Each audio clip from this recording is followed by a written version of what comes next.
මම මේක එක රූප රාමුවක මේ විස්තර කරනවා අද පාඩම. හරි? මේ ගේදර. අපි ඉන්න ගේ අපි හිතමු. හරි? එතකොට මේ ගෙදර ඇතුලේ ඉන්න මිනිස්සුන්ට ජලය ගන්න ඕන. වතුර අවශ්‍යතාවක් තියෙනවා. දැන් හිතන්නකෝ මේ නාගරික ගෙයක් කියලා. නාගරික ගෙදරක් නම් වතුර දැන් ওই ලිං කපලා අනම්මනම් කරලා ගන්න බෑනේ. ටැප් වතුරෙන් තමයි මොකක් හරි ගේමක් ගහ ගන්න වෙන්නේ.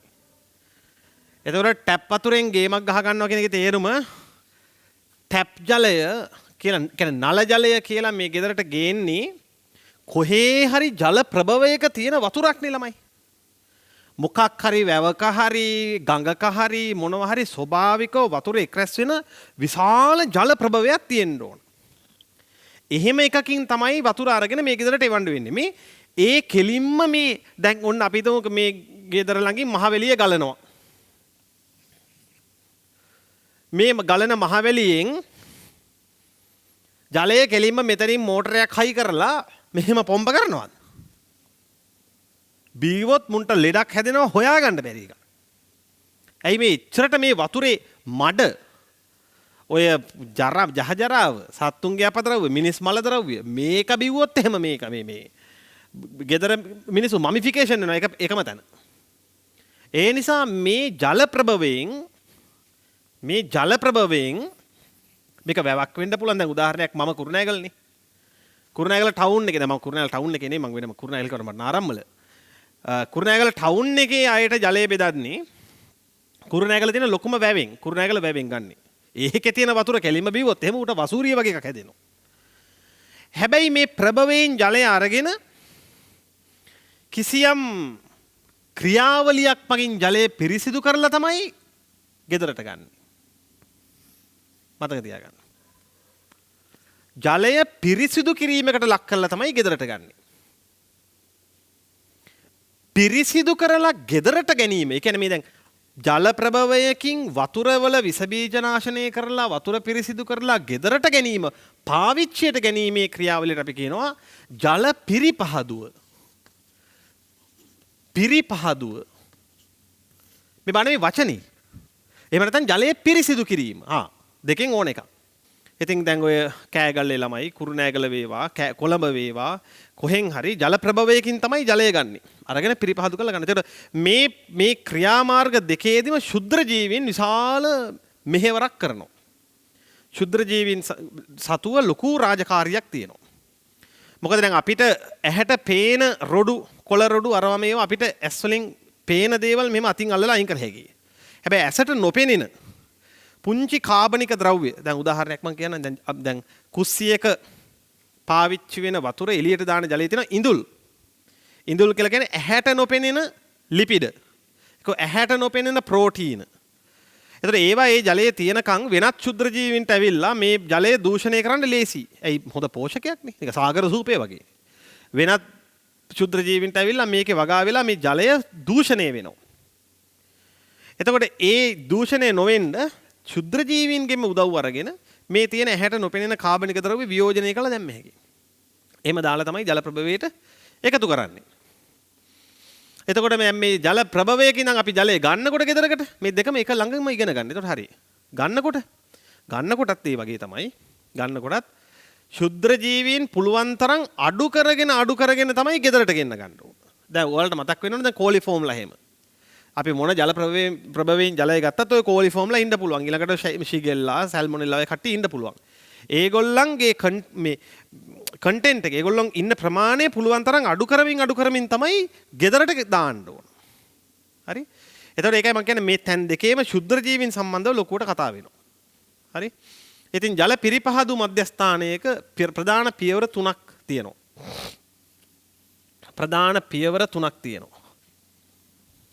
පළවෙනි එක තමයි මේ පියවර තුනයි. පළවෙනි එක තමයි අවසාදනය. අනුපිළිවෙල මතක තියෙන්න ඕන. දෙවෙනි එක පෙරීම. තුන්වෙනි එක විස බීජ නාශනය. ජල පිරිපහදු මධ්‍යස්ථානයක ප්‍රධාන පියවර 3. සරලව කියලා දෙන්න අහගන්න උදට. දැන් අපි පෑන් ටික පොත් වලින් තියන්න වැවකින් හරි ගඟකින් හරි ජලය ගන්නවා. අරගෙන මේ ජලය දානවා විශාල ටැංකි වලට. ලොකු ටැංකි මේවා.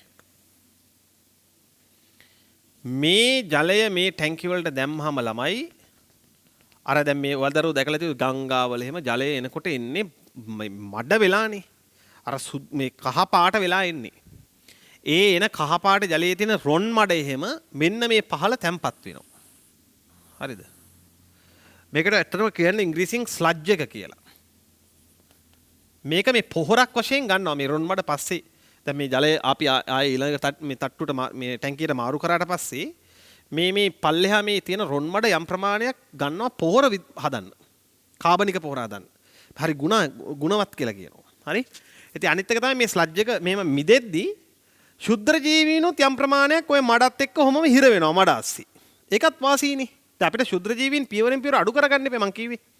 ජල ප්‍රභවයේ ඉඳන් ගෙදරට වතුර ටික ගන්නකොට පියවරෙන් පියවර ඇයි මේ යන්නේ අපි? පියවරෙන් පියවර ශුද්ධ ජීවීන්ට තමයි ෂොට් එක දෙන්නේ. දීලා මෙතෙන් එනකොට ශුද්ධ ජීවී සෑහෙන ප්‍රමාණයක් අඩු වෙන්න ඕන. ඉතින් මේ රොන් මඩ ඇතිවීමේ ක්‍රියාවලිය මඩ තැම්පත් කිරීමේ ක්‍රියාවලිය වේගවත් කරනවා. මේ වෙලාවේදී අපි දානවා මේ ජලයට ඇලම් කියලා જાතියක්. මේ මෙන්න මේක හොඳට මතක තියාගන්න. ඇලම්. ඇලම් කියලා කියන්නේ දිග නම තමයි aluminium potassium sulphate. Aluminium potassium sulphate. මේ ඇලුමිනියම් වලට පුළුවන් මඩ අංශු අලව ගන්න. පැත්තේ එයා වටේට කැරකෙන මඩ අංශු අලව ගන්න පුළුවන්. අලව ගත්තාම වෙන කේස් එක තමයි බර වැඩිනේ. පාතට මිදෙනවා. අන්නේ දැන් අන්නේ විදිහට රොන් මඩ තැම්පත් කිරීමේ වේගය වැඩි කරගත්ත හැකි ඇලම් එකතු කිරීම මගින්. ඒකයි දැන් ඔතන ඔය මාතෘකාවට දීලා තියෙන අවසාදනය, ඒ කියන්නේ මිදීම සහ කැටි ගැසීම. දෙකම ඉතින් එකපාර තමයි වෙන්නේ. ඊට පස්සේ මේ ඉතිරි වෙන උඩ තියෙන ජලය ආයෙම යවනවා වැලි සහිත පෙරහනකට. මේ පෙරහනේ තියෙන්නේ මේ සියුම් වැලි, රළු වැලි කියලා මේ තට්ටු වශයෙන් වැලි පෙරහනක් තියෙන්නේ. මේ ජලය මේ වැලි පෙරහන දිගේ යද්දී බොහෝ ශුද්‍ර ජීවීන් මේ වැලි අස්සේ හිර වෙනවා. ඔය දරුවෝ දැකලා තියෙන ගෙවල් වල තියෙනවා වෝටර් ෆිල්ටර්ස්, වතුර ෆිල්ටර්ස් තියෙනවා. වතුර පෙරන්න පාවිච්චි කරන උපකරණ. ඒ වගේ තියෙන අර වැලි පෙරහන මැද්දේ. ඉතින් මේ ක්‍රියාව තමයි එතනත් වෙන්නේ. අය මේ මොකද මේ අදෘශ්‍යමාන බලවේගයක් ඇවිල්ලා අයින් කරන මේ වතුර. වතුරේ තියෙන කුණු අර වැලි පෙරහනේ මැද්දෙන් යනකොට පෙරෙනවා. ඔක සාමාන්‍ය සරල සංසිද්ධියක් පුතා. දැන් අපේ ලිං ජලයේ පිරිසිදු ඇයි? ලිං ජලයේ පිරිසිදු මේවා භූගත ජලයනේ. අර පස් අංශු අතරින් එනකොට ශුද්ධ ජීවීන්ව ලොකුවට සෙට් වෙන්නේ නැහැ. ඒගොල්ලෝ අර වගේ හිර වෙනවා. එතන මේ වැලි පෙරහනේදී සෑහෙන ශුද්ධ ජීවී ගහනයක් අඩු වෙනවා. මෙහෙම පෙරිලා එන ජලය අන්තිම තටාකවලට යවෙනවා. අවසාන තටාකවල වෙන්නේ දැන් බලන්නකො තැන් දෙකකින් ශුද්ධ ජීවීන් අඩු වෙලා තියෙන්නේ. අවසාන තටාකයේදී මේකට එකතු කරනවා ක්ලෝරීන්. ඔය කිව්වට පොටෑසියම් ක්ලෝරේට් වගේ සංයෝග තමයි එකතු කරන්නේ. ක්ලෝරීන් එකතු කරාට පස්සේ අපි දන්නවා ක්ලෝරීන් එකතු කරන්නේ සම්පූර්ණ ඉතිරි වෙලා ඉන්න ශුද්ධ ජීවීන්ව සම්පූර්ණයෙන්ම නැති කරන්න. සම්පූර්ණ එකට ගොඩ නැති වෙන්නේ නැහැ. ඒ කියන්නේ යම් ප්‍රමාණයක් නැති වෙන්නේ නැහැ. බහුතරය නැති වෙලා යනවා. ඉතින් ක්ලෝරීන් දාලා විස බීජ නාශනය කරනවා. ඒකයි අපි මේ පියවරවල් තුනට තුන්වෙනි එකට විස බීජ නාශනය කියලා කියන්නේ. මේක අවසාදනය, එහෙම නැත්නම් කැටි ගැසීම, මේක පෙරීම, මේ වැලි පෙරහනකින් පෙරෙනවනේ. ඊළඟට විස බීජ නාශනය. ඔච්චර හරි සරලයි. ඊට පස්සේ මේ ජලය පාවිච්චිට ගත්ත හැකි. ප්‍රයෝජනට ගන්නවා. ඊට පස්සේ කෙලින්ම ගෙදරට එවන්න පුළුවන්. හරි. ඉතින් ඔච්චරයි තියෙන්නේ. මම එකයි මේ පාඩම හරිය ලේසි. අර එකම දේ මේ පියවරවල අනුපිළිවෙලින් මතක තියෙන්න ඕන, දාණයව මතක තියෙන්න. දැන් ක්ලෝරීන් වගේ ඒවා දැම්මහම ඔය දරුවෝ ක්ලෝරීන් ජලයත් එක්ක එකතු වෙලා කොහොම හරි මේ ජලයට හයිඩ්‍රජන් එකතු වෙන කතන්දරයක් තියෙනවා. ක්ලෝරීන් ආවහම. එතකොට ක්ලෝරීන් යොදලා ජලයේ විස බීජ නාශනය කරපුවාම මේකේ ගැටලුව තමයි වතුරට H ධන එකතු වෙනවා. H ධන එකතු වෙනවා කියන්නේ ආම්ලිකයිනේ. ආම්ලික ජලය තමයි ටැප් ජලය කියලා බොන්නේ ඔය. ඒක ලොකු ප්‍රශ්නයක්. ඉතින් ඒක බොනකොට මිනිස්සුන්ගේ අර ગેස්ට්‍රයිටිස් තත්ත්ව වගේ තියෙනවා නම් ඒක තව වැඩි වෙනවා. මෙතන ඇත්තටම මේ හැදෙන්නේ මෙහෙමද? Cl2 ධන H2O HCl හැදෙනවා ඊට අමතරව HOCl හැදෙනවා. මේකත් වියෝජනය වෙලා H ධන හැදෙනවා මේ HCl වලුත් H ධන එනවා. මේ හැම එකෙම වෙන්නේ මේ ක්ලෝරින් යොදලා විස බීජ නාශනය කරනකොට අර මේ සාමාන්‍ය ජලයේ ආම්ලිකතාව වැඩි වෙනවා. ඔන්න ඕක තමයි කේස් එක. ජලය ආම්ලික වුණාම ඒක හැම පැත්තෙම භයානකයි. අම්ලනේ බොන්නේ. ඉතින් ඒකයි දැන් ගොඩාක් ඔය ටැප් වතුර බොන අයට මේ බඩේ ගෑස් වැඩි වෙනවා කියලා කටින් දැන් බඩේ ගෑස් කියලා જાතියක් නෑ. එහෙම නැහැ. ඉතින් විකල්ප බලශක්ති ක්‍රමයකට යන්න උවමනා නෑ. කොයි පැත්තෙන් හරි බටයක් ගහුවා ගෑස් ටික ගත්තා ඇදලා. ඒක මේ බඩේ ගෑස් නෙමෙයි. ඔය අර නිකන් අර ගෑස් එක වගේ අර එන හින්දානේ කියන්නේ. ඕක ඇත්තටම ગેස්ට්‍රයිටිස් මේ ආමාශයේ තියෙන ආම්ලිකතාවය. ආමාශය බිත්තිය තුවාල වෙනවා. ආමාශය කොහොමත් ආම්ලිකයිනේ. ඉතින් ඒ ඇසේ තව අම්ල බීලා උදේම පිරිසිදු වතුර වීදුරක් පානය කරන්න කියලා උදේම උතට ටැප් වීදුරක් ගහලා ඇරලා. ඉතින් ඔන්න අපේ රටේ ගැටලුව. තව මීට අමතරව තව ෂෝක් ගැටලුවක් තියෙනවා මම එකක් කියන්න. දැන් අනිත් දේ තමයි දරුවනේ දැන් ඔය උදේ කාලෙක හවස් කාලෙක සමහර ලාවට ගෙදර ටැප් එක අරලා බලනකොට මේ වතුර මුළුමනින්ම ක්ලෝරීන් රහයි. සමහර පැතිවල එහෙම වෙනවා. ආයේ මොකුත් නැහැ සුදු කිරි සුදු පාට එන්නේ. කිරි කලේ ඇරියා වගේ. එතකොට මේ මෙහිම වෙන්නේ සාමාන්‍යයෙන් හරියට ක්ලෝරිනීකරණය කරලා නම් ජලය. ඉතින් එහෙම ඔය දරුවන්ට අපි සාමාන්‍යයෙන් මම මෙහෙම කියන්නම්කෝ.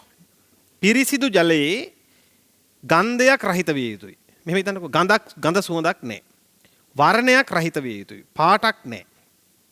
ඒ වගේ රසයක් නැති විය යුතුයි. කිසිම එක්ක අමිරහක්වත් එක්ක පැණි රහක් තීතරහ මොකුත් නැති වෙන්න ඕන. මේ වගේ මේ එහෙම වෙන්න ඕන ජලය. දැන් උදේකට හවසකට ටැප් වතුර ගන්නකො සාමාන්‍යයෙන් හා පොඩ්ඩක් හරි ක්ලෝරින් රහක් ආව කියමුකෝ. නමුත් සමහර වතුර වලින් දුම් දානවා. මේ වතුර දැම්මහම සම්පූර්ණ කිරි පාට. මෙහෙම වෙන හේතුවක් තියෙනවා. මම ඒකත් කියන්න. ඒක කියන්න දැන් මේවා කියන්න ඕන ඔය දරුවෝ දැනගන්න ඕන. දැන් මේක මේ සැරේ මේ සම්පත් පොතේ මේ අගේ දීලා නැහැ. මේ අගේ දීලා නැහැ. නමුත් ඔය දරුවෝ දැනගන්නකෝ සාමාන්‍ය මේ දත්තයක් මේක. මේක එහෙම වෙනස් වෙන්න පුළුවන් ඒ කාල අනුව. හැබැයි ගොඩ වෙනස් වෙන්නේ. සාමාන්‍යයෙන් ජලයට ක්ලෝරින් දාන්නේ වතුර ලීටරයකට මිලිග්‍රෑම් 0.2 අතර. මේ මිලිග්‍රෑම් ලීටරයට මිලිග්‍රෑම් 0.2 අතර.